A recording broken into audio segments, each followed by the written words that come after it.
മക്കളെ, എല്ലാവർക്കും സൈലത്തിന്റെ മറ്റൊരു മലയാളം ക്ലാസ്സിലേക്ക് സ്വാഗതം. അപ്പൊ ഇന്ന് നമ്മൾ ആലപ്പുഴ വെള്ളം എന്ന് പറയുന്ന പാഠഭാഗമാണ് നമ്മൾ ഡിസ്കസ് ചെയ്യാൻ പോകുന്നത്. വളരെ എളുപ്പമുള്ള സിമ്പിൾ ആയിട്ടുള്ള ഒരു പാഠഭാഗമാണ് കേട്ടോ. ഇതൊരു കവിതയാണ്.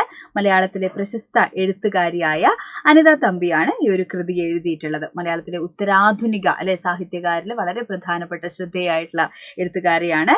ആലപ്പുഴയിലാണ് എഴുത്തുകാരി ജനിച്ചിട്ടുള്ളത്. അപ്പൊ നമ്മൾ ഈ ഒരു യൂണിറ്റ് പിറന്ന നാടിൻ പെരുമയിൽ എന്ന് പറയുന്ന യൂണിറ്റിലാണ് ഈ ഒരു പാഠഭാഗം വരുന്നത്.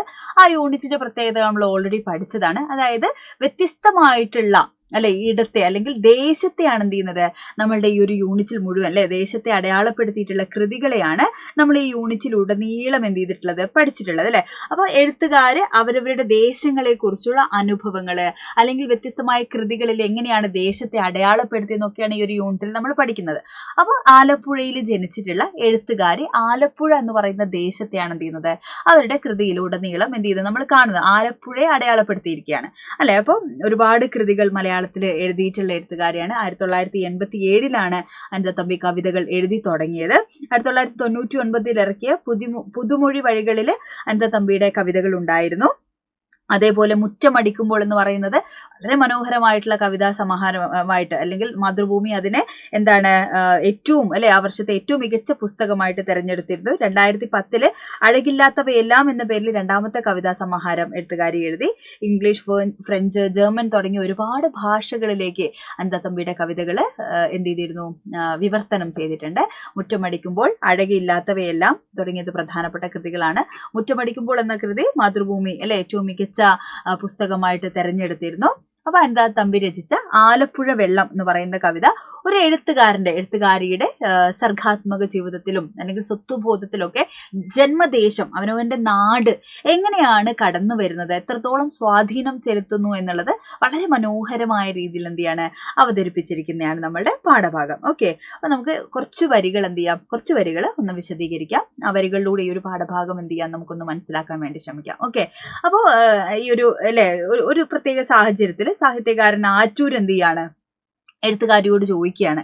അതായത് നമ്മൾ വെള്ളവും ജലവും എന്ന് പറയുന്നത് ഒരേ അർത്ഥം തരുന്ന വാക്കുകളാണ്. പക്ഷെ നമ്മൾ ഒരിക്കലും അമ്മ കുറച്ച് ജലം കൊണ്ടുവരൂ എന്നൊന്നും നമ്മൾ പറയില്ല, ഇച്ചിരി വെള്ളം തരുമോ എന്നാണ് നമ്മൾ ചോദിക്കുക അല്ലെ. അപ്പൊ ജലം എന്ന് പറയുന്നത് പലപ്പോഴും സൗന്ദര്യാത്മകമായ ഒരു അർത്ഥം നൽകുന്ന നമ്മുടെ സംസ്കൃത പദമാണ്. അപ്പൊ അത്തരത്തിലുള്ള അർത്ഥമൊക്കെ നൽകുന്ന അങ്ങനെയുള്ള സ്ഥലത്തൊക്കെയാണ് നമ്മളത് ഉപയോഗിക്കുക. സാധാരണ നമ്മൾ വെള്ളം എന്നുള്ള നല്ല മലയാള ഭാഷകൾ കുറെ കൂടെ ഉപയോഗിക്കുന്ന ഒരു കവിയാണ് ആറ്റൂർ എന്ന് പറയുന്നത്. അപ്പൊ സ്വാഭാവികമായിട്ട് അദ്ദേഹം അങ്ങനെ ചോദിക്കുകയാണ്, എന്തിനാണ് ഈ വെള്ളത്തെക്കുറിച്ച് പറയുന്ന സ്ഥലത്തിൽ ജലം എന്ന് പറയുന്നത്, വെള്ളം എന്ന് പറഞ്ഞാൽ പോലെ മലയാള ഭാഷയിൽ എഴുതുമ്പോൾ ലളിതമായിട്ടുള്ള ഭാഷാ പദങ്ങൾ ഉപയോഗിച്ചാൽ പോരെ എന്നുള്ള അദ്ദേഹത്തിന്റെ ചോദ്യത്തിന് ഒരു മറുപടി എന്നോണമാണ് എങ്ങനെയാണ് ചോദ്യം വരുന്നത്?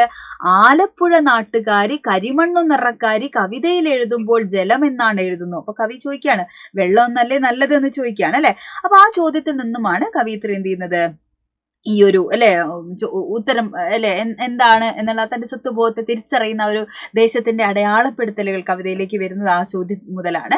അപ്പൊ ആലപ്പുഴയിൽ താമസിച്ച് വളർന്ന് വെച്ചുള്ള എഴുത്തുകാരി പിന്നീട് മറ്റൊരു സ്ഥലത്തേക്ക് മാറി താമസിക്കുകയാണ് അപ്പൊ ആലപ്പുഴയിലുള്ള ഓർമ്മകൾ എങ്ങനെയാണ് വെള്ളത്തെ അനുഭവിച്ചതെന്നും ആലപ്പുഴക്കാർക്ക് എന്താണ് വെള്ളമെന്നും വെള്ളവും ജലവും തമ്മിലുള്ള വ്യത്യാസം ആലപ്പുഴക്കാരെ സംബന്ധിച്ച് എങ്ങനെയാണെന്നൊക്കെയുള്ള വിശദീകരണമാണ് പിന്നീടുള്ള വരികളിൽ നൽകുന്നത്.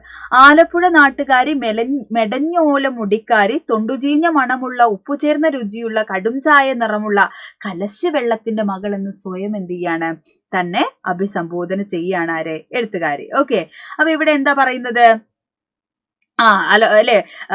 എങ്ങനെയാണ്, തനി പച്ച മലയാളിയാണ് മണ്ണിന്റെ നിറമുള്ളവളാണ് എന്നുള്ളതാണ് ഇവിടെ പറയുന്നത്. ആലപ്പുഴ നാട്ടുകാരി കരിമണ്ണ് നിറക്കാരിയാണ് ആ പെൺകുട്ടി കവിത എഴുതുമ്പോൾ വെള്ളം നല്ലേ വരേണ്ടത്, ആലപ്പുഴക്കാരിയാണ്. അപ്പൊ വെള്ളം നല്ലേ എഴുതേണ്ടത് എന്ന് ആറ്റൂർ ചോദിക്കുകയാണ് അപ്പൊ ആലപ്പുഴ നാട്ടുകാരിയാണ്, മെടഞ്ഞോല മുടിക്കാരിയാണ് അപ്പൊ ഓല മെടഞ്ഞതുപോലെയുള്ള മുടിയുള്ളവളാണ്. അപ്പൊ ആലപ്പുഴയുമായിട്ട് ചേർന്ന് നിൽക്കുന്നതാണ് ഈ കയർ വ്യവസായമാണ് അവരുടെ ജീവിതത്തിന്റെ ഏറ്റവും അടിസ്ഥാന ഘടകം എന്ന് പറയുന്നത് അപ്പൊ ആ തൊണ്ടുചീഞ്ഞ മണമുള്ള കയറ് പോലെ കയർ വ്യവസായമുള്ള ഓലം, ഈ ബിംബങ്ങളൊക്കെ അതുമായിട്ട് ചേർന്ന് വെക്കുന്നതാണെന്ന് ആലോചിക്കുക കേട്ടോ. അപ്പൊ അങ്ങനെ തൊണ്ട് വെള്ളത്തിലിട്ട് അത് ചീകിയെടുത്ത് അത് ഉപയോഗിച്ച് ചകിരി നാല് കോർത്തിട്ടാണ് കയറൊക്കെ ഉണ്ടാക്കുന്നത് അപ്പൊ വെള്ളത്തിലിടുമ്പോഴുള്ള ഭയങ്കരമായിട്ടുള്ള ഗന്ധം ഭയങ്കര രൂക്ഷമായ ഗന്ധമാണ്, അതിന്റെ രുചി, അതിന്റെ നിറം. കലശ് വെള്ളം എന്ന് പറഞ്ഞു കഴിഞ്ഞാൽ മലിനജലം എന്നുള്ള അർത്ഥമാണ്. അപ്പൊ ആ വെള്ളത്തിന്റെ കടും ചായ നിറമുള്ള ചെളിവെള്ളമാണ്. അപ്പൊ ആ വെള്ളത്തെ കുറിച്ചാണ് അവിടെ പറയുന്നത് അല്ലെ. അതേപോലെ എന്താണ്, ആ വെള്ളത്തിന്റെ നിറമുള്ള മകൾ എന്നാണ് സൂചിപ്പിക്കുന്നത് അല്ലെ. ഇനി എന്താണ് പറയുന്നത്, ഉപ്പ് ചേർന്ന അല്ലെ, കായലും കടലും കൂടെ ചേർന്ന സ്ഥലങ്ങളാണ്. അപ്പൊ ആ ഉപ്പ് ചേർന്ന വെള്ളമാണ് അല്ലെ. അപ്പൊ അങ്ങനെ രുചി, ഒരു ഉപ്പ് കലർന്ന രുചിയാണ്, അതിന്റെ നിറം അല്ലെ, അതിന്റെ മണം ഒക്കെയാണ് അവിടെ സൂചിപ്പിക്കുന്നത്. പിന്നെ പറയുന്നത് ജലമെന്നാൽ അവൾക്ക് മലനാട്ടിൽ നിളനാട്ടിൽ വയനാട്ടിൽ, നിളനാട്ടിൽ, മലനാട്ടിൽ, തെക്കൻ നാട്ടിൽ വാഴുന്ന തെളിനീര്. അപ്പൊ ജലം എന്ന് പറഞ്ഞാൽ എഴുത്തുകാരിയെ സംബന്ധിച്ച് എന്താണ്, അത് വയനാട്ടിലുള്ള മലനാട്ടിൽ നിന്ന് വരുന്ന നിളാ നദിയിലൂടെ ഒഴുകുന്ന മഴ പെയ്യുമ്പോൾ ലഭിക്കുന്ന ആ ശുദ്ധമായ ജലത്തെയാണ്, അല്ലെങ്കിൽ ആ വെള്ളത്തെയാണ് എഴുത്തുകാരിയെ സംബന്ധിച്ച് എന്തെന്ന് പറയുന്നത്, ജലം എന്ന് അല്ലെ എഴുത്തുകാരി സങ്കല്പിക്കുന്നത്. അല്ലാതെ തൊണ്ടു ചീഞ്ഞ മണമുള്ള ഉപ്പുരസമുള്ള പാത്രങ്ങളിൽ കറ പിടിപ്പിക്കുന്ന ആ ജലം എന്താണ്, എഴുത്തുകാരിയെ സംബന്ധിച്ച് അതിന്റെ സ്വത്തും ഉറങ്ങിക്കിടക്കുന്ന ജലം വെള്ളമായിട്ടാണ് എഴുത്തുകാരി പറയുന്നത് കേട്ടോ.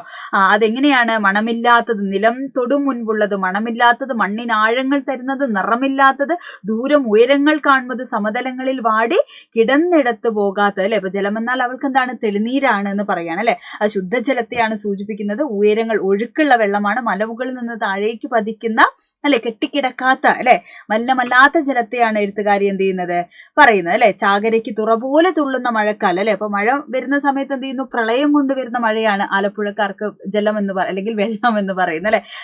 ചൊരിമണൽ പഴുത്ത് തീ തുപ്പുന്ന മരക്കാലം അല്ലെ, മരുക്കാലം. അതായത് ചൂടുകാലത്ത് എന്താണ്, വേനൽക്കാലത്ത് അത് കെട്ടിക്കിടന്ന് കുറുകി കലങ്ങിയ രീതിയിലാവുന്നു ആലപ്പുഴയിലുള്ള വെള്ളം അല്ലെ.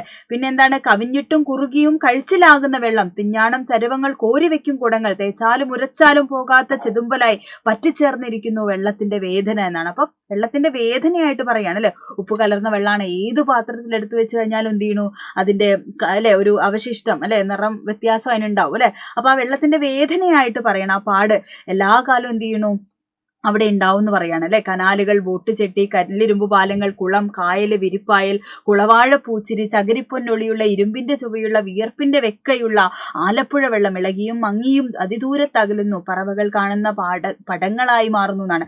അത് വളരെ പ്രധാനപ്പെട്ടാണ്. പറവകൾ കാണുന്ന പടങ്ങൾ എന്ന് പറഞ്ഞു കഴിഞ്ഞാൽ ആകാശത്ത് നിന്നുള്ള പക്ഷിനോട്ടം എന്ന് പറയില്ലേ, അപ്പൊ മേലെ നിന്ന് താഴേക്ക് നോക്കുകയാണ്. അപ്പൊ മൊത്തത്തിൽ അതിനെ കാണാൻ പറ്റുന്നുള്ള അർത്ഥമാണ് കേട്ടോ. പറവകൾ കാണുന്ന ദൃശ്യം, ദൂരെ നിന്ന് കാണുന്ന ദൃശ്യമാണ് എഴുത്തുകാരിയുടെ മനസ്സിൽ ഇപ്പോഴും ആലപ്പുഴയെ കുറിച്ചുള്ള ദൃശ്യം എന്ന് പറയാണ് കേട്ടോ, ഓർമ്മകളിലൂടെയാണ്. അപ്പൊ ആലപ്പുഴ വെള്ളം എവിടെയൊക്കെ ഉണ്ട് എന്നുള്ള പറയാണ്. അപ്പൊ തൊണ്ടു ചീഞ്ഞ നിറാണ്, ഇരുമ്പിന്റെ ചുവയാണ് അല്ലെ, മനുഷ്യരുടെ വിയർപ്പ് കലർന്ന വെള്ളമാണ്, ആലപ്പുഴയ്ക്ക് ചുറ്റും അല്ലെ കൊഴുത്ത വെള്ളമാണ് കാണാൻ പറ്റുന്നത്. അങ്ങനെ വെള്ളത്തെക്കുറിച്ചുള്ള മങ്ങിയ കാഴ്ചകൾ അല്ലെ, ഒരു പക്ഷി നോട്ടം അല്ലെ, ആകാശത്ത് നിന്ന് പക്ഷി കാണുന്നത് പോലെ ദൂരെ നിന്നുള്ള എഴുത്തുകാരിയുടെ ഓർമ്മകളിലുള്ള ആലപ്പുഴയാണ് പറയുന്നത്. പതിറ്റാണ്ടുകൾ കഴിഞ്ഞു തെക്കൻ നീരിലുറച്ചു, എന്നിട്ടും എഴുതുമ്പോൾ ഓർമ്മയിൽ പരതുമ്പോൾ ആലപ്പുഴ നിറക്കാരി, ആലപ്പുഴ മുടിക്കാരി, ജലമെന്നോ വെള്ളമെന്നോ തിരിയാതെ തിരിയുന്നു, തൊണ്ട ദാഹിക്കുന്നു എന്ന് പറയാണ് അല്ലെ. അപ്പൊ അങ്ങനെ 10 വർഷം, പതിറ്റാണ്ട് കഴിഞ്ഞു അല്ലെ, അധികം 10 വർഷത്തിലധികം എടുത്തു. ഞാൻ ആ സ്ഥലത്ത് നിന്ന് എന്ത് ചെയ്തു, എഴുത്തുകാരി മാറി മറ്റൊരു ഇടത്ത് എന്ത് ചെയ്യാണ്, വേര് ഉറപ്പിച്ചു കഴിഞ്ഞു. എങ്കിലും പറയുമ്പോൾ എഴുത്തുകാരിയുടെ സ്വത്വബോധം, എഴുത്തുകാരി ഇപ്പോഴും എവിടത്തുകാരിയാണ്, ആലപ്പുഴക്കാരിയാണ്. അതാണ് ജന്മദേശവുമായിട്ടുള്ള ബന്ധം എന്ന് പറയുന്നത് കേട്ടോ. അപ്പൊ എന്റെ ഊര് അതാണ് അല്ലെ, ദേശം ഉറച്ചു. എന്നിട്ട് എഴുതുമ്പോൾ ആലപ്പുഴ നിറക്കാരി, ആലപ്പുഴ മുടിക്കാരി എന്നൊക്കെയാണ് എഴുത്തുകാരി പറയുന്നത് അല്ലെ. അപ്പൊ അതുകൊണ്ട് തന്നെ ജലം അല്ലെ എന്നോ വെള്ളം എന്ന് എഴുതണമോ എന്നുള്ള ഒരു കൺഫ്യൂഷൻ അല്ലെ, ജലം എന്നാണോ വെള്ളം എന്നാണോ ഇപ്പോൾ എഴുതേണ്ടത് എന്നുള്ളൊരു കൺഫ്യൂഷൻ, ആശയക്കുഴപ്പം എന്ത് ചെയ്യുന്നു, എഴുത്തുകാരിയുടെ ഉള്ളിൽ ഉണ്ടാവുന്നു എന്നാണ് പറഞ്ഞത്. അപ്പൊ ഏത് വാക്ക് ഉപയോഗിക്കുന്നു അല്ലെ, തൊണ്ട ദാഹിക്കുന്നു എന്നത് വെള്ളത്തെ എങ്ങനെ ഉപയോഗിക്കണം എന്നുള്ള ഒരു ആശയക്കുഴപ്പത്തെയാണ്. കവിത അവസാനിക്കുന്നത് അങ്ങനെയാണ് അല്ലെ. എങ്ങനെയാണ് അവസാനിക്കുന്നത്, തൊണ്ട ദാഹിക്കുന്നു, ജലമെന്നോ വെള്ളമെന്നോ തിരിയാതെ തിരിയുന്നു, തൊണ്ട ദാഹിക്കുന്നു എന്നാണ് പറയുന്നത്. അപ്പോൾ ആ ഒരു ഏത് വാക്ക് താൻ ഉപയോഗിക്കണം എന്നുള്ള ഒരു ആശയക്കുഴപ്പത്തിലാണ് എഴുത്തുകാരി ആ കവിത അവസാനിപ്പിക്കുന്നത്. അപ്പോൾ ഇത്ര സിമ്പിൾ ആയിട്ടുള്ള ഒരു കവിതയാണ്. വളരെ രസകരമായ രീതിയിൽ എന്താണ് നമുക്ക് പഠിക്കാൻ പറ്റുന്നത്. നമുക്ക് ഓരോരുത്തർക്കും നമ്മുടെ ദേശത്തെയും എന്ത് ചെയ്യാൻ പറ്റുന്നു, ഇങ്ങനെയൊക്കെ അടയാളപ്പെടുത്താൻ പറ്റും. നമ്മൾ ദൂരെ വീടൊക്കെ വിട്ടു നിൽക്കുമ്പോഴാണ് നമ്മുടെ വീടും ദേശവും നാടും ഒക്കെ എത്രത്തോളം മനോഹരമാണ് അല്ലെ, അതിന്റെ ഭംഗിയൊക്കെ നമ്മൾ തിരിച്ചറിയുന്ന ഒരു പക്ഷെ അപ്പോഴായിരിക്കും.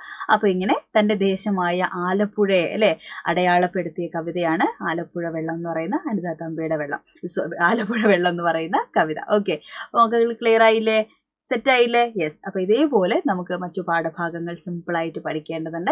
ഏതൊക്കെ ചാപ്റ്റേഴ്സാണ് ഇനി നിങ്ങൾക്ക് വേണ്ടതെന്നുള്ളത് നിങ്ങൾ കമന്റ് ചെയ്യുക. അപ്പോൾ സമയം വളരെ കുറവാണ്. ടെക്സ്റ്റ് ബുക്ക് അല്ലെ എല്ലാ പാഠഭാഗങ്ങളും എന്ത് ചെയ്യണം, അടിപൊളിയായിട്ട് നമ്മൾ വായിച്ച് തുടങ്ങണം. വായിച്ച് അല്ലെ എല്ലാം 3 തവണയെങ്കിലും എന്ത് ചെയ്യണം, ഓരോ പാഠങ്ങളും നമ്മൾ വായിക്കുക എന്ന് പറയുന്നത് ഇമ്പോർട്ടൻ്റ് ആണ്. അപ്പോൾ പഠിച്ചു തുടങ്ങുക, പഠിച്ചുകൊണ്ടിരിക്കുക കേട്ടോ. അപ്പോൾ നമുക്കിനിയുള്ള ക്ലാസ്സുകൾ നമുക്ക് വീണ്ടും കാണാം. ബൈ.